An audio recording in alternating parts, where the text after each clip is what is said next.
آپ اس سے زیادہ پیار کرتے ہیں تو شہر میں اس کا جواب کر دیں. میں کہوں یار دونوں میرے بیٹے ہیں, دونوں سے میں پیار کرتا ہوں, میری اولاد ہے, میں جواب نہ دے.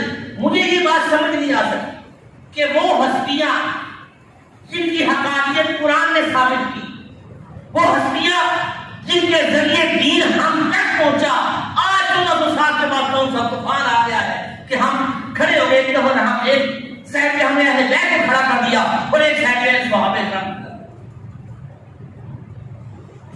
حضرت سیدنا عثمان غنی رضی اللہ تعالی عنہ, آپ کا مقام یہ ہے کہ کائنات کی کوئی ہستی ایسی نہیں ہے جس کے نکاح میں نبی کی 2 بیٹیاں آئی.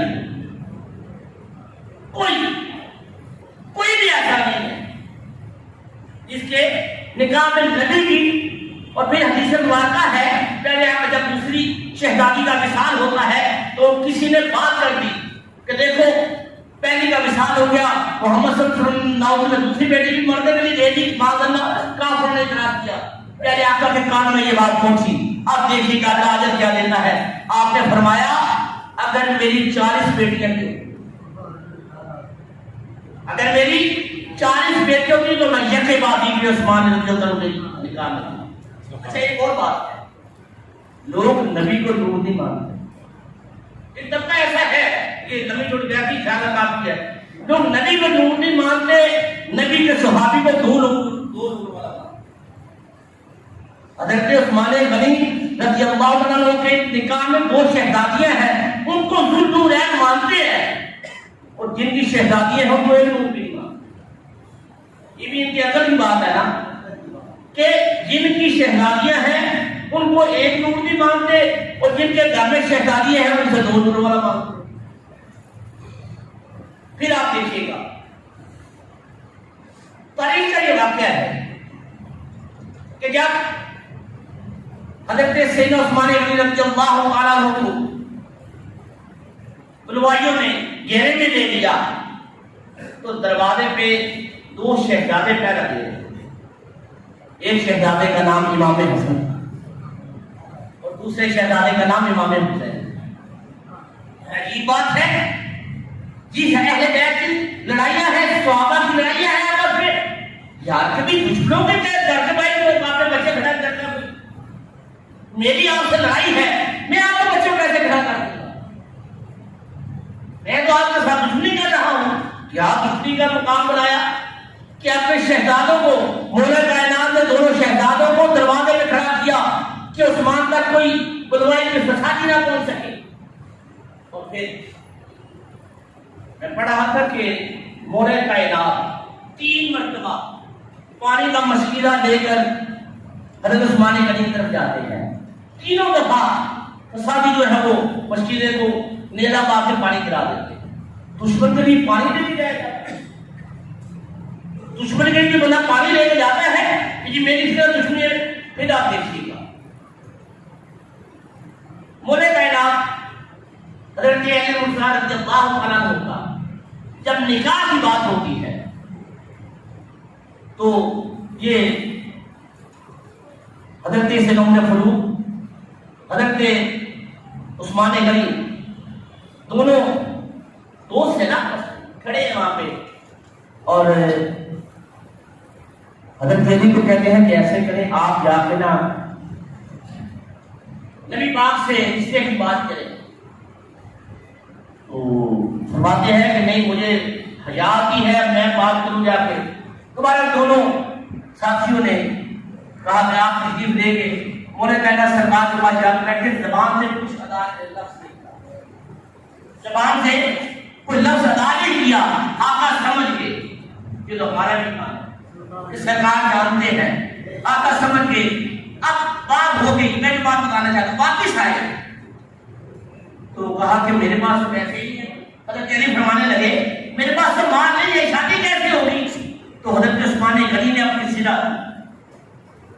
کہا یہ زرہ بیچے, 400 دینار کی زرہ خریدی, پھر پیسے دے دی, کہا یہ رکھ لیں شادی کے لیے کام آئیں گے. یہ ساری باتیں اس انداز میں کی جائے, یہ بات سمجھ میں نہیں آ سکتی کہ دشمنی کام میں کرے. شادی کا انتظام حضرت عثمان غنی کا لگے.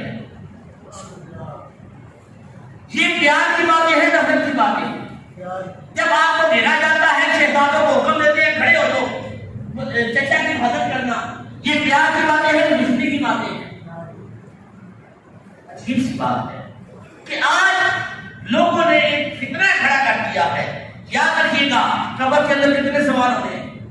میں بات تشریف لے آیا اگر تھوڑا سا آپ بھی دعا کیجیے گا. مجھے یہ تو نہیں کہہ رہی عادت میں آپ کے سبحان اللہ ماشاءاللہ وہ آپ کے نا کہ وہ آپ کے اپنے معاملات ہے, لیکن میں یہ کہوں گا اگر آپ کو میری باتیں سمجھ میں آ رہی تو میرے سوال کا جواب ضرور دیجیے گا. قبر میں کتنے سوال ہوتے ہیں؟ 3. ویسے میں اسپیکر کے بغیر بھی آپ تک بات پہنچا دوں, یہ نہیں پتا کہ آپ تک آواز صحیح آ رہی ہے یا سمجھ نہیں آ رہی. اگر سمجھ نہیں آ رہی تو آپ بلا تکلف کہہ سکتے ہیں کہ مائک کو ہٹا دیں, میری بات آپ تک پہنچ جائے. آگے پہنچانا میرا مدعے میں بھی. قبر میں کتنے سوال ہوتے ہیں؟ 3 سوال. سب کا اتفاق ہے کہ سارے حال کے اندر بیٹھے افراد اس بات پہ متفق ہیں کہ 3 سوال ہوں گے. پہلا سوال ہوگا من رب کا, تیرا رب کون ہے, ایسے ہی ہے. دوسرا سوال ہوگا ماں دینوں تیرا دین کیا ہے, ایسا ہی ہے. اور تیسرا سوال ہوگا ماں کا رسول سے کیا ہے, یہ آقا کا شعر ہے جو دکھایا جائے گا اور پوچھا جائے گا اس سبزی کے بارے میں کیا خیال تھا تیرا, کیا کہا کرتا تھا. یہ 3 سوال ہی ہوں گے. اور مفسرین نے محدثین نے یہ بھی لکھا کہ ایک ہی سوال ہوگا, وہ تیسرا سوال ہے. یہ ایک علیحدہ بحث ہے. چلیے 3 سوال ہوں گے. اب اس میں کہیں یہ سوال آیا کہ تم صحابی میں ایمان لاؤ گے کہ نہیں, یہ کوئی سوال پوچھا کسی نے, لیکن اگر بے ادبی کرو گے. اچھا ایک اور یاد رکھیے گا, آج بھی ہم صدا کا احترام کرتے ہیں, سیدوں کا احترام کرتے ہیں. کیوں؟ اس وجہ سے کہ یہ آلے رسول ایسی ہے نا. صداقت کا ادب ہم کرتے ہیں کہ آلے رسول ہے 1400 سال سے. اچھا آج کے سید میں ایک قطرہ خون کا ہو, اس کو دیکھا ہے عجیب سی بات ہے. جس کے جسم میں ایک قطرہ خون کا ہے, دیکھا نہیں ہے اس نے, نبی پاک کو دیکھا نہیں ہے. اس کا ادب ہم اپنے آپ کے واجب اور فرض سمجھتے ہیں. اور جنہوں نے ایمان کی حالت میں آقا کو آنکھوں سے دیکھا, بات سمجھ آئیے آپ کہ آلے رسول کا ادب کر رہے ہیں کہ خون اس کے اندر ہے, دیکھا نہیں ہے سرکار دو عالم کے بالکل تہری آنکھوں سے. اور وہ ہستیاں جنہوں آنکھوں سے دیکھا ہے, ایمان کی حالت میں دیکھا ہے, ان کے بارے میں ہم سوچتے پڑے ہیں کہ ان کا ایمان ہے یا نہیں. ہے دکھ والی بات کہ نہیں, ہے تکلیف والی بات کہ نہیں کہ وہ ہستیاں جنہوں نے دین کے. اچھا سب سے بڑا اعتراض کہ جی دیکھیں صحابی تھے, بیٹے کو حکومت دی, بیٹے نے آل رسول کے ساتھ کیا کیا. اگر کوئی شخص یہ دلیل دے کہ بیٹا غلط تھا, بات جواب کا ذمہ دار ہے, تو قرآن نے اعلان کیا اے نوح یہ تو جو تمہارا بیٹا ہے, یہ نہیں کہا تمہارا بیٹا نہیں, بیٹا تو تھا نوح علیہ السلام کا, کہا یہ جو تمہارا بیٹا ہے جس سے تمہاری بات نہیں مانی یہ تیرا اہل نہیں. عجیب سی بات ہے. نسب ہے, بیٹا سگا بیٹا تھا نوح علیہ السلام کا. قرآن نے کہا, اللہ نے فرمایا کہ اے نوح یہ تیرے دین میں نہیں چلا, اس نے اللہ کی توحید کو نہیں مانا, جب یہ تیرے راستے میں نہیں چلا تو یہ تیرے میں سے نہیں ہے, تیرے میں سے. پتہ یہ چل گیا کہ باپ سیدھے راستے میں چل رہا ہو, بیٹا اس کے راستے کو اختیار نہ کرے, تو قرآن فیصلہ کرتا ہے کہ یہ تجھ میں سے نہیں, یہ تجھ میں سے. وہاں بھی یہ فتویٰ ہے, یہاں میں بھی یہ فتویٰ لگا ہے. باپ کو ہم ذمہ دار بنا رہے ہیں کہ تمہارا بیٹا بدکار سے آکار تھا, تمہیں بادشاہ بنایا, اس کا جواب دے. وہاں میں نوح علیہ السلام نے بیٹے نے ان کی بات نہیں مانی, قرآن نے کہا میرے ساتھ کوئی تعلق نہیں ہے. تو یہ یاد رکھیے گا, قرآن نے یہ قانون بنا دیا کہ جب کوئی دین میں چلے, اس کی اولاد اس سے خلاف چلے, تو وہ اس کا ذمہ دار نہیں, اس کا ہے نہیں. یہ قانون ہے. لہذا آج ہم اس مسئلے میں پڑھیں, اور پھر میں نے پہلے رکھیے کہ 3 سوال ہوں گے. یاد رکھیے گا, اگر کسی صحابی کو گالی دی جائے, معاذ اللہ سما معاذ اللہ. اچھا دیکھیے گا, حضرت سیدنا ابوبکر صدیق رضی اللہ تعالیٰ عنہ کے بارے میں متفقہ فیصلہ ہے کہ آپ افضل البشر بعد الانبیاء ہیں, کہ انبیاء کے بعد سب سے پہلے سب سے زیادہ افضل آپ ہیں. آقا کی ذہنی حیات مبارکہ میں 17 نمازیں پڑھانے مقام کسی اور کو نہیں. اور حضرت سیدنا عمر فاروق رضی اللہ تعالیٰ عنہ کے بارے میں میرے آقا نے فرمایا کہ اگر میرے بعد کوئی نبی ہوتا تو یہ کسی اور کے بارے میں نہیں فرمایا. حضرت عثمان غنی رضی اللہ تعالیٰ عنہ کے بارے میں دو ذوالنورین دو بیٹے بھی عطا کی. پھر یہ فرمایا جس سے خدا حیا کرتا ہے اس سے میں حیا کرتا ہوں. کسی اور کے بارے میں. اور مولا کائنات کے بارے میں فرمایا کہ جس کا میں مولا ہوتا ہے. یار ہر پھول کی اپنی خوشبو ہے. جن ہم جب موازنہ کرتے ہیں تو یاد رکھیے ہم اپنی تباہی کرتے ہیں. یہ حقیقت ہے. جب ہم موازنہ کرتے ہیں تقابل کرتے ہیں تو ہم اپنی تباہی کر رہے ہیں. یار کیوں اس مسئلے میں پڑے. حضرت جناب ابی طالب مولا کائنات کے والد گرامی. لوگ کچھ ایمان کے قائل ہیں کچھ ایمان کے قائل نہیں. مفسرین نے اور جمہور علماء نے یہ بات لکھی ہے کہ یار آپ کا جو ایمان مانتا ہے وہ بھی ٹھیک ہے, وہ جو نہیں مانتا اسے بھی نہ جھگڑا کرو وہ بھی ٹھیک ہے. ہاں جھگڑا اس بات کا ہے جب ہم یہ کہتے ہیں اچھا تو ایمان کا قائل ہے تو کافر ہو, اچھا تو ایمان کا نہیں قائل تو کافر ہو گیا. کم سے کم کفر کو اتنا آسان نہ کریں. آج ہماری مساجد سے محبت کی آواز آنی چاہیے. آج ہمارے ممبر سے خدا نہ خاص کر کتنے اٹھ رہے ہیں. لوگ ہماری وجہ سے مسجد چھوڑ رہے ہیں. یہ دکھ بڑی بات ہے کہ ہمیں یہ چاہیے تھا کہ ہمارے پاس میں پڑھاتا میں کچھ اگر 5-10 منٹ دے دیجیے گا مہمان سمجھ کے بات میں سمجھ دیتا ہوں. ویسے مسجد میں لوگ لڑائی میں زیادہ دھیان رکھتے ہیں. رکھنا چاہیے کہ یہ لڑائی کی بات نہیں, یہ لڑائی کی وجہ سے نہیں کہ نئے بات لوگ آتے ہیں اپنے وقت کا, لیکن صرف 5-10 منٹ بطور مہمان سمجھ کے دے دیجیے گا. میں جہاں جمعہ پڑھاتا ہوں میں اوقاف میں, میرے پیچھے ایک ساتھی نوجوان لڑکا تھا. اس نے آنا سب سے پہلے, تقریر بھی ساری سننی اور نماز میرے پیچھے کھڑے ہو پڑھنی اور رفع یدین کرنا. آج یہاں پہ باندھ نہیں. اچھا نماز مکمل جب صلاۃ و سلام پڑھنا وہ پڑھ کے جاتا ہے, وہ صلاۃ و سلام پڑھ کے جانا. اس نے میرا جو نائب تھا وہ لڑ پڑا. لے شاہ صاحب آپ عجیب بندے ہیں, اس سے آگے لا رہے جو اس نے کیا کیا ہے وہ رفع یدین کر رہا ہے. رفع یدین کرنے سے بندہ کافر نہیں. یہ مسئلہ یاد رکھیے گا. لوگ سمجھتے ہیں کہ کسی فرقے کا رفع یدین کی وجہ سے اختلاف ہے. رفع یدین کرنے والوں سے رفع یدین کی وجہ سے اختلاف نہیں ہے, کیونکہ پیارے آقا نے اس پر رفع یدین کیا اور اللہ تعالیٰ نے اپنے محبوب کی ساری اداؤں کو زندہ رکھا. رفع یدین کرنے کا اختلاف نہیں ہے, ورنہ حضور غوث پاک رفع یدین کرتے تھے اور ہم نے مانتے ہیں ہم رفع یدین نہیں کرتے. آپ رفع کیوں کیا حملی تھے. حضرت امام احمد بن حنبل کی فقہ کے مطابق رفع یدین کیا جاتا ہے. آپ ہم نے کیا رفع یدین اختلاف کا سبب نہیں ہے. لوگ سمجھتے ہیں شاید کسی فرقے کے ساتھ ہمارا رفع یدین کی وجہ نہیں. اختلاف ہے نبی پاک کی بے ادبی کی بات, گستاخی کے بارے میں. وہ جب بے ادبی کی باتیں کرتے ہیں کہ نبی کو دیوار کے پیچھے کا علم نہیں, نبی کہتے ہیں ہم کھاتے ہیں ویسے کھاتا ہے معاذ اللہ, نبی ہمارے جیسا بچن ہے معاذ اللہ. یہ باتیں ہیں اختلاف. رفع یدین اختلاف کی وجہ نہیں ہے. اچھا وہ بے ادبی آپ کریں گے میں کروں, تاکہ اس کے ساتھ کوئی تعلق نہیں ہے ہمارا. میں کروں آپ میرے ساتھ کوئی تعلق نہیں رکھیں گے, آپ کریں میں آپ کے ساتھ کوئی تعلق نہیں رکھوں گا. اس میں کون سا رفع یدین والا معاملہ. تو اس لیے آج کے دور میں ضرورت اس بات کی ہے کہ یہ جو ممبر ہے اس ممبر سے ایسی آواز آئے جہاں پہ لوگ آ کے بیٹھے, لوگ باتوں کو سنے. جب میں یہاں پہ آ کے ایک جمعے میں یہ بیان کروں گا نون لیگ والے بڑے اچھے ہیں والد کے ساتھ, اور اگلے دن میں کہوں گا نہیں نہیں پی ٹی اے والے بڑے اچھے ہیں, اگلے دن میں کہوں گا نہیں نہیں پیپل پارٹی والے بڑے اچھے ہیں. آپ احباب کسی نے کسی سیاسی بات کے ساتھ کسی نے کسی جو بھی آپ کی ہے, جب میں یہ بات کروں گا آپ کے دل میں تکلیف ہے کہ آپ نے کہا یار مولوی صاحب نے نا ٹھیک ہے مسائل کو بیان کرنا چاہیے تھے, ٹھیک ہے لیکن دین کا مسئلہ بیان کرتے یہ کس چکر میں پڑ گئے. ہاں یہ ضرور بیان کریں کہ ووٹ دیتے ہوئے یہ یاد رکھیے گا کہ جس کو آپ کو ووٹ جس کو آپ نے ووٹ دیا ہے اگر وہ فاسق و فاجر ہے تو آپ جواب دیں. یہ میرا حق ہے کہ میں بیان کروں. یہ میرا حق نہیں ہے کہ میں یہ فلاں جماعت کو ووٹ دوں.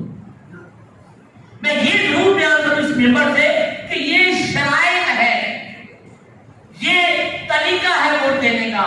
بندے کو پرکھیں، ذاتیات کو نہ دیکھیں، اس کا عمل دیکھیں، اس کا کردار دیکھیں، پھر ووٹ دیں. کہ جب آپ ووٹ دے کے اسے بنائیں گے تو برا آدمی آ جائے گا تو آپ دعا دیں گے اس کا. اس لیے علیہ السلام یہ ممبر محبت کی جگہ ہے. یہاں سے ایسی باتیں اٹھنا نامناسب ہے، چاہے وہ میں جب میں ایسی باتیں کروں گا لوگ مجھے پسند نہیں کریں. اور یہ بھی تو لطف کی بات نہیں ہے کہ مسئلے میں کھڑا ہوں تو لوگ پیچھے آ جائیں. یہ بھی مزے والی بات نہیں ہے. آپ سب احباب یہاں پہ تشریف لانے والے ہمارے مہمان ہیں. میں مسجد کی انتظامیہ کی نمائندگی کرتے ہوئے یہ بتا رہا ہوں. آپ یہاں پہ تشریف لاتے ہیں ایک محبت کے ساتھ. آپ کسی بھی مسجد میں جاتے ہیں تو آپ کے ذہن میں یہ بات ہوتی ہے جو آج کا دین بیان کر رہا ہے کیا یہ ہمیں تو دین کی بات ہے.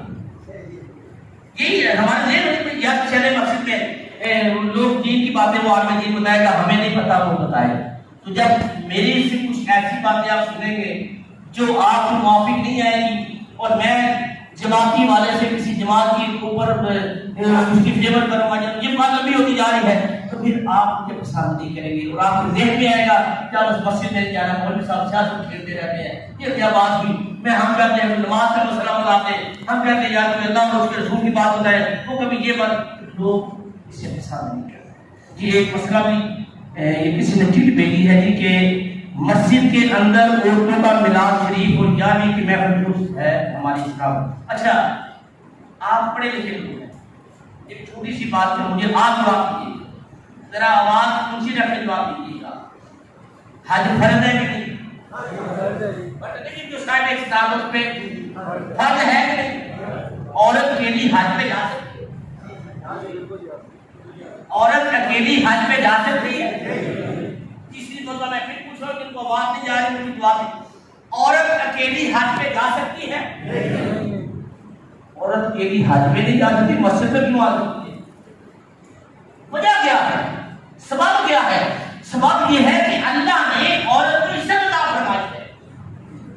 عورت امام نہیں بن سکتی. انبیاء کے صف میں کوئی عورت نہیں آئی، خلفائے راشدین میں سے کوئی عورت نہیں آئی، کیونکہ یہ مقام نہیں ہے. اللہ نے اسے چار دیواری کے اندر مقام عطا فرمایا ہے. عورت نے چار اسلام نے دیے، وہ آپ نے یا میں نے نہیں دیے. سب سے پسا ہوا طبقہ، سب سے پسا ہوا فرقہ اسلام سے پہلے عورت، سب سے پسی ہوئی ہستی عورت بھی تھی اسلام سے پہلے. اسلام نے آپ سے چار مقام دیے، اسے بیٹی کا مقام دیا، اسے بہن کا مقام دیا، اسے ماں کا مقام دیا، اسے بیوی کا مقام دیا. اس لیے تبلیغ ضرور کریں، تبلیغ سے منع نہیں کیا گیا. دینی ادارے بنے ہوئے ہم عورتوں کے بعد عورتیں پڑھاتی ہیں، خواتین پڑھاتی ہیں. یا جو بزرگ ہیں ان کے ایک سوال ہوا تھا کہ کیا کو ایجوکیشن جو ہے یہ جائز ہے؟ تو ان بزرگوں نے یہ جواب دیا تھا کہ پڑھانے والا خواجہ حسن بصری ہو، پڑھانے والا خواجہ حسن بصری ہو، نام آپ جانتے ہیں، وقت کی قلت ہے اشارے، اور پڑھنے والی رابعہ بصری ہو، پڑھنے والی رابعہ بصری ہو، پڑھانا پھر بھی جائے. مرد کا عورتوں کو پڑھانا پھر بھی جائے گی. پڑھنے والا خواجہ حسن بصری، پڑھانے والا پڑھنے والی رابعہ دونوں ہی لگا کے بولی ہے، وہ کہاں ہو رہے ہیں. اس کی وجہ ہے ٹھیک ہے. میرے شیخ حضور پیر سے معصوم چاہتا تھا، میرے پردادا ان سے کسی نے سوال کیا تھا کہ یہ مخلوط جو معاملہ ہے اس کے بارے میں آپ کیا کہتے ہیں؟ تو آپ نے فرمایا تھا جب آپ کے پاس گھی کو رکھا جائے گا، گھی کو آپ کے پاس رکھا جائے گا، پکنے کا مثال دیجیے. گھی کو آپ ابراہیم علیہ السلام کی جو محافظ ہیں اردو کی مساجد میں مناسب نہیں. اسی وجہ عورت آئے گی اکیلی. اچھا کچھ لوگ یہ دلیل دیتے ہیں کہ عورت بازار میں تو جاتی ہے نا اکیلی، بازار میں جانا کون سا جائز ہے؟ اگر بازار میں جاتی ہے تو بازار میں جانا کون سا جائز ہے؟ یہی مسئلہ ہو گیا نا کہ زیادہ لوگ نماز نہیں پڑھتے، تھوڑے لوگ نماز پڑھتے ہیں. تو نماز اب کیا نماز ہوگی؟ نماز پڑھنے والے تھوڑے ہیں، نہ پڑھنے والے زیادہ ہیں، تو پھر مسئلہ چینج کر کے نہیں جب نماز پڑھ لیں گے. کیوں؟ یہ بندے تھوڑے ہیں. تو اور ان کا یہ بھی غیر شرعی ہے، یہ پورے شریر کا کام ہے. لہذا کوشش یہ کیا کریں کہ ہماری خواتین، ہماری مائیں، ہماری بہنیں باپردہ گھر کے اندر ہو، یا کسی ایسے گھر میں جہاں پہ خواتین موجود ہوں، وہاں پہ ان کا بھائی یا بیٹا انہیں اس گھر میں چھوڑ آئے، پھر ساتھ لے کے جائے. ایسا نہیں کہ بازار سے جا رہی سارا بندہ دیکھ رہا ہے، مسجد سے گزرے سارے لوگ دیکھ رہے ہیں. اس بات سے اسلام نے منع کیا. یار بھی حرام نہیں ہے، مال بھی حرام نہیں ہے. خواتین کی ہو اس میں اختلاف نہیں ہے، طریقے میں اختلاف. اگر آپ عورتوں کی محافل کرنا چاہتے ہیں بڑے شوق سے کیجیے، کسی گھر کے اندر جہاں پہ خواتین موجود ہوں، علم بیان کرنے والی عالمہ ہو، تو مبلغہ ہو، اور یاد رکھیے گا آپ عبادت کرتا ہوں عقیدے والی.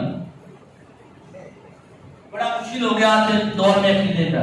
کسی کو حضرت میرے معاویہ رضی اللہ تعالیٰ عنہ سے شکوہ ہے، بس معاملہ شکوہ اس کو کیا ہونا ہے، اور کسی کو حضرت عثمان غنی سے کوئی امام حسن پاک کے بارے میں سوچتا ہے. عجیب سی بات ہے کہ وہ ہستیاں جن کے ذریعے دین ہم تک پہنچا، آج ہم اس بارے میں پریشان ہوتے ہیں، سوچ میں پڑ کے ہیں کہ ہاتھ میں تھے یا نہیں تھے. صرف چھوٹی سی بات یاد آ گئی، امام حسین رضی اللہ تعالیٰ عنہ نے میدان کربلا کے اندر تعداد میں تھوڑے لوگ، مقابلے میں لشکر تھا، صلح نہیں، مقابلہ ایسے ہوا نا، صلح نہیں کی، مقابلہ کیا. سامنے باطل کھڑا تھا، سامنے دین کی حدیں توڑنے والا کھڑا تھا، ان کے ساتھ صلح نہیں کی، مقابلہ کیا. امام حسن پاک لشکر پاس ہے، پاور میں ہے، کمزور نہیں ہے، پاور میں ہے. مقابلے والے دیکھنے میں لشکر کم ہے، حضرت امیر معاویہ امام حسن پاک صلح کر دیتے ہیں. اس گھرانے نے یہ بات بتائی کہ جب بھی حق کی بات ہوگی تو ہم تعداد کو نہیں دیکھیں گے، اپنی جان بھی قدر نہیں کریں گے. اگر کوئی حق کو توڑے گا، اسلام کی حدیں توڑے گا، ہم تعداد میں کم بھی ہوں، اہل بیت مقابلہ کریں گے. اور صلح نے یہ بتا دیا کہ ہمارے گھر کا مسئلہ ہے، جب میں نے معاف کر دیا میرے گھر کا مسئلہ تھا، کل آنے والا حکم نہ ہوتا ہے. امام حسن پاک نے صلح فرمائی تو ہمارے لیے حضرت امیر معاویہ کا کام کرے. اور ہاں یہ بھی ہے، اگر کوئی موازنہ کرتا ہے کہ جبھی بات آ گئی کہ جناب حضرت علی اور حضرت امیر معاویہ کوئی تقابل نہیں ہے، اہل بیت کا صحابہ کرام کا تقابل نہیں ہے، کہیں یہ زیادہ تقابل جو مقام اہل بیت کا ہے، کائنات کے سارے لوگ بہتر ہو جائیں وہ مقام جو مقام اہل بیت کا ہے، وہ مقام کسی صحابی کا نہیں ہو سکتا. اور جو اصحاب کا مقام ہے وہ کسی عام آدمی کا نہیں ہے. آج تو مجھے یہ بات کہے کہ صحابی جو ہمارے لیے بات پکڑے اور پھر یہ کہے کہ میں اہل بیت کا محبت کرتا ہوں، وہ محتاج ہے. اہل بیت کے ساتھ محبت کرتے ہو، وہ اہل بیت جو صحابہ کرام کو عزتوں سے نوازنے والے ہیں. اب پھر وقت ختم ہو گیا، یہ بات مجھے بڑی دور نکل جائے گی. پھر کبھی اللہ نے موقع دیا تو آپ کے ساتھ گفتگو کا موقع ملا. یہ بتاؤں کہ اہل بیت اصحاب پاک سے کس انداز سے محبت کیا اور اصحاب پاک اہل بیت سے کس طرح جان نثار کرتے تھے. یاد رکھیے گا.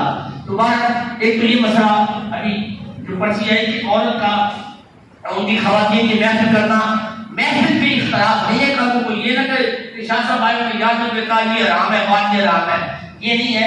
لیکن یہ بات یہ رکھیے گا، عورت کا باپردہ ہو کے آنا، کوئی سے اور عورتوں کی محفل ہو تو کسی گھر کے اندر چار دیواری کے اندر باپردہ عالمہ آ کر بیان کرے تو یہ جواب ہے. اللہ تعالیٰ کے حضور یہ دعا ہے، مجھے عمل کی توفیق عطا فرمائے. آمین.